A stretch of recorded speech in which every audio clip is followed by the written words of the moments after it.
Double से भी अब तो ज़्यादा हो चुका है, दोगुने से भी आगे की बात बढ़ चुकी है। बहरहाल ये वो एंकर्स हजरात हैं जिनको आवाज़ उठानी चाहिए थी लेकिन आवाज़ नहीं उठाई और टूटी खोल देते हैं, पानी बहने लगता है, लोकेशन गई पानी में। वो शोर हो, आवाज़ में वो इर्तियाश हो कि जो तो क्या है, टीवी लाइसेंस फ़ी अगर किसी के पास टीवी है ही नहीं तो वो भी देता है।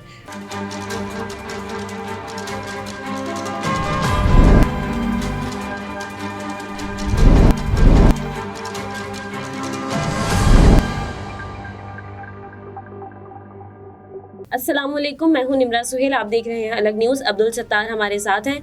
एंकर की कॉल वायरल हो गई। मंसूर अली और आसमा शराजी को भी कॉल कर दी। सारिफ ने तमाम गुफ्तगू लीक कर दी है जी, और उससे पहले हम कमेंट शामिल करते हैं, इस गुफ्तगू पर भी आते हैं कि किस एंकर की कॉल वायरल हुई है और उसमें क्या बात हुई। जी। इज़्ज़त अजीज़ रहमान साहिबा लिखती हैं कि मौलवी साहब का बयान दिया नहीं है उन्होंने, उनसे दिलवाया गया है क्योंकि नून लीग में शुबहात पैदा हो रहे हैं कि शायद मगरिब इमरान खान को सपोर्ट करने की कोशिश कर रहा है।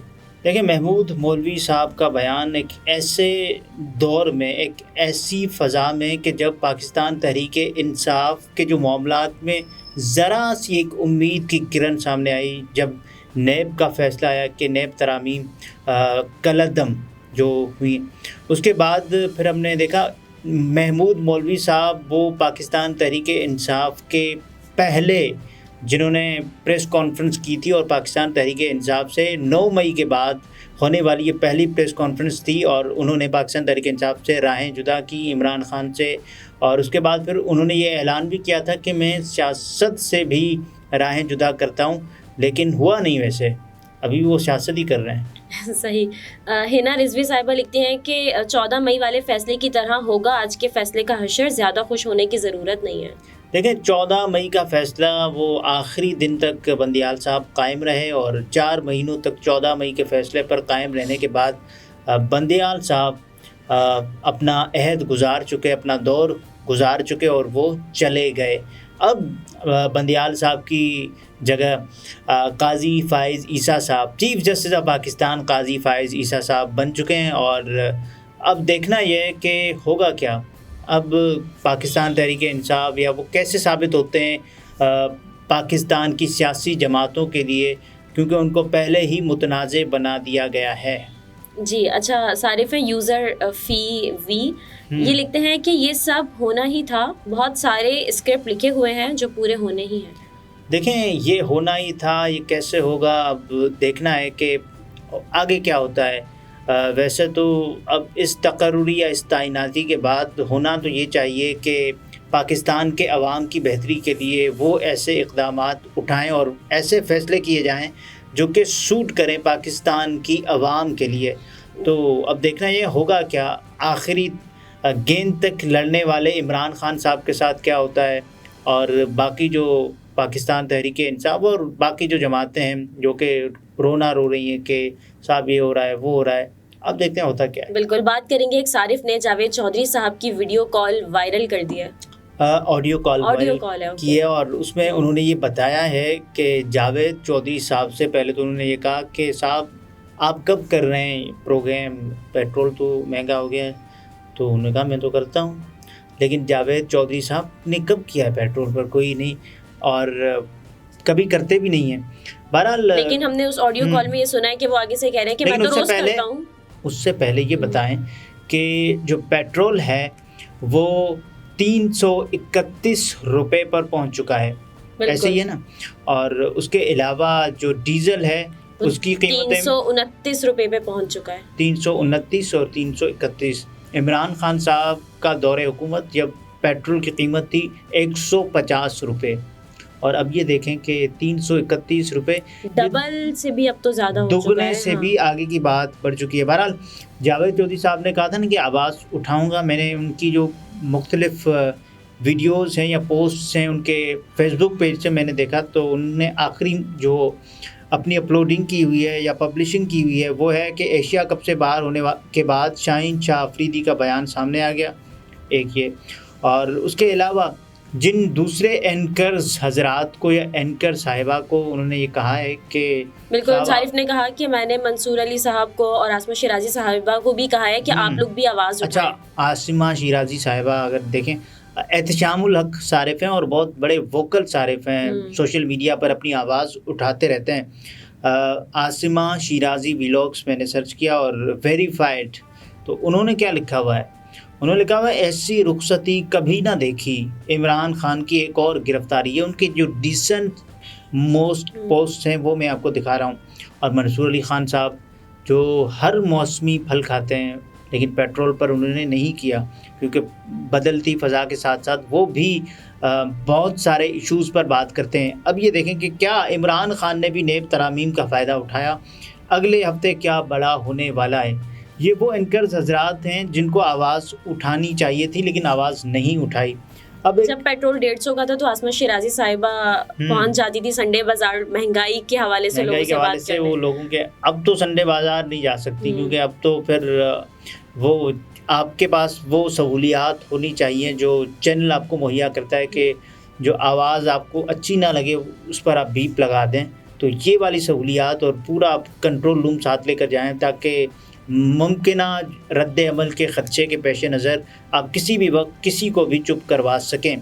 बहरहाल देखें, जावेद चौधरी साहब अगर करते हैं तो क्या करते हैं, उनकी डायरी के ये देखें, ये तो डायरी वो डायरी नहीं है, लेकिन मैं आपको सैंपल के तौर पर दिखा रहा हूँ।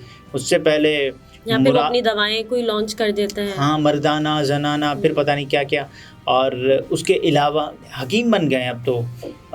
उससे पहले आप ये देखें कि मुराद सईद साहब के लिए वो क्या कहते रहे कि मुराद सईद साहब का जब दिल करता है तो अगर उनकी लोकेशन ना जाए, वो अगर ये चाहते हैं तो ऐसा करते हैं, वो चले जाते हैं वॉशरूम और टूटी खोल देते हैं, पानी बहने लगता है, लोकेशन गई पानी में, ऐसे तो कहते हैं। इस तरह की गुफ्तगू तो वो करते हैं, लेकिन जो सारिफ उन्हें कह रहे हैं, एहतशाम सारिफ जो हैं, कि आप इस पर आवाज़ उठाएं, पेट्रोल महंगा हो गया, क्योंकि हमारे बहावलपुर में बहुत से लोग अब खुदकुशियाँ कर रहे हैं, तो आप लोग प्लीज़ इस पर आवाज़ उठाएं, जिस पर वो कहते हैं मैं रोज़ आवाज़ उठाता हूँ और अभी भी उठाऊँगा। मेरा ये ख्याल है कि भावलपुर उन्होंने फर्जी लिखा है, क्योंकि वो वहाँ से होंगे, उन्होंने ये लिखा कि मैं भावलपुर से नहीं हूँ भाइयों, ये भी उन्होंने लिखा, तो मुमकिना तौर पर उन्होंने ऐसे ही लिख दिया हो कि मैं भावलपुर से हूँ। ये हाल तो पूरे पाकिस्तान का ही है। बहरहाल भावलपुर भी पाकिस्तान का ही हिस्सा है और जहाँ से आवाज़ उठती रहनी चाहिए, आवाज़ कहीं से भी उठे, लेकिन आवाज़ में दम हो, आवाज़ में वो शोर हो, आवाज़ में वो इर्तियाश हो कि जो ऐवानों को हिला सके। और उसके बाद फिर जॉन साहब कहते हैं ना कि बेदिली क्या यूं ही दिन गुजर जाएंगे, सिर्फ ज़िंदा रहे तो हम लोग मर जाएंगे। तो पेट्रोल एक बार रात की तारीकी में एक बार फिर इजाफ़ा करना, और ये निगरान हुकूमत जो कि जिसको पाकिस्तान मुस्लिम लीग नवाज़ का ही तसलसल समझा जा रहा है, तो एक के बाद एक महंगाई बम, पेट्रोल बम, ये तो कहते रहे ना कि साहब हम तो आएंगे और हम तो, और मुर्तज़ा ज़ोलंगी साहब ये बता रहे हैं कि देखें हमने क्या क्या नहीं किया। वज़ीर ख़ज़ाना साहब, निगरान वज़ीर ख़ज़ाना साहब ने तो पूरा बताया कि पेट्रोल कैसे महंगा होता है, तो हमने वो किया है, ऐसे ऐसे नहीं है।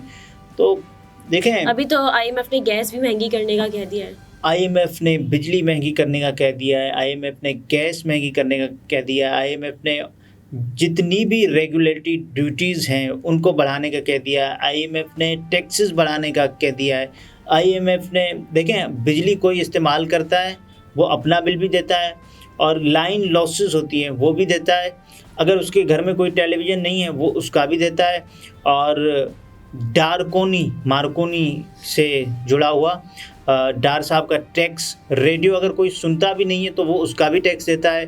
तो क्या है, टीवी लाइसेंस फ़ी, अगर किसी के पास टीवी है ही नहीं तो वो भी देता है। ये पाकिस्तान में हर वो काम, अब एक टैक्स होता है बिजली के बिल पर, फिर एक और टैक्स होता है सेल्स टैक्स की ही एक लंबी फहरिस्त है, बिल्कुल, जनरल सेल्स टैक्स, फिर उसके बाद फर्दर टैक्स होता है। तो टैक्स पे टैक्स, हमारी मईशत कहाँ, और पेट्रोल भी तारीख की बुलंद तरीन सतह पे अब पहुंच चुका है। अब अगर इससे ₹1 भी बढ़े तो ये बढ़ जाएगा, वैसे भी आवाम की अब बस हो चुकी है, लेकिन देखते हैं क्या आगे क्या। उसके अलावा देखें जावेद चौधरी साहब क्या क्या खचे मारते रहे, पूरे उनको पता है कि ये चीज़ें, पेट्रोल बढ़ना, गरीब की आहें सिसकियाँ, ये नहीं चलता। यूट्यूब पर जो चलता है ना कि मुराद सईद साहब चले गए और वो अफ़गानिस्तान में इस वक्त, और उन्होंने दाढ़ी रख ली है, ये वो बातें कर चुके हैं। और मुराद सईद साहब बुर्का पहन के गए थे और मुराद शहीद ना हुए तो ये तो कोई मतलब वहाँ से सलमान खान साहब आ गए जो बजरंगी भाईजान में जैसे आते हैं बुर्का पहन के और आ जाते हैं। देखें जावेद चौधरी हों, मंसूर अली ख़ान साहब हों, उसके अलावा आसिमा शिराजी साहिबा हों, इनका क्या है, ये एक ही तर्ज की सहाफ़त करते आए हैं हमेशा से।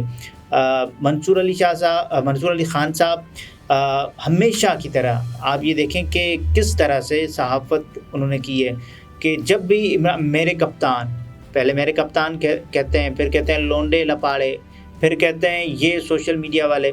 आप मरीम नवाज़ साहिबा को भी तो कुछ बोले ना, आप उनके बारे में भी अपनी जो राय रखते हैं। जैसे उनकी जो वीडियो लीक हुई थी कि ये ना लगाया, ये नहीं लगना चाहिए, ये कट कर देना, तो ये वैसे ही हुआ था ना।